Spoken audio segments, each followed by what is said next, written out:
پینه شست پا ناشادمانی از تجربه‌های زندگی و الگو میگه من با شادمانی به پیشواز تجربه‌های شگفت‌انگیز زندگی میروم.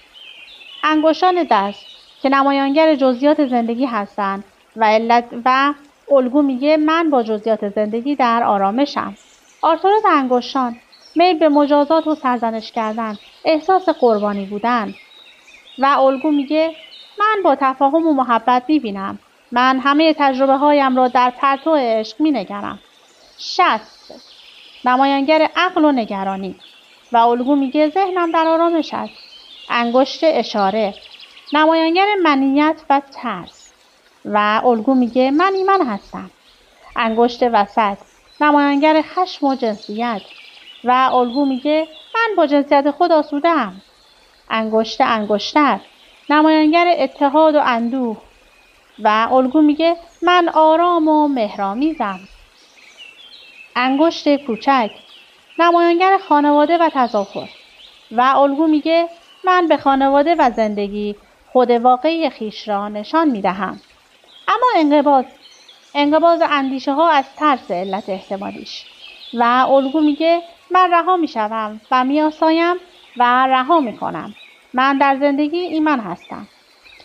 انگل، علت احتمالی، قدرت را به دیگران سپردن و اختیار از دست دادن. اما الگو میگه من با محبت اقتدار خود را پس میگیرم و هر گونه مداخله را رها میکنم. عذر، علت احتمالی، احساس بی‌دفاعی و ناامیدی. کسی به من اهمیت نمیدهد. نفی خود، احساس گناه درباره امور جنسی. اما الگو میگه من جزئی از طرح کائناتم.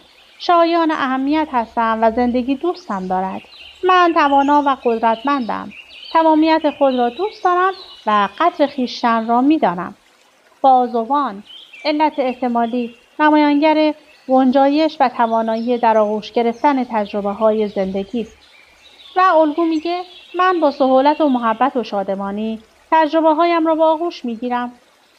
درد باسن یا بافت‌ها و یا تسلب بافت‌ها، نمایانگر قدرت، باسن شلوول، نمایانگر عدم قدرت، نمایانگر توازن کامل و پیشروی نیز هست.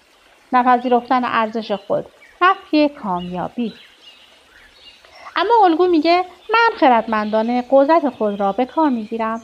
من نیرومند و ایمن هستم. همه چیز نیکوست.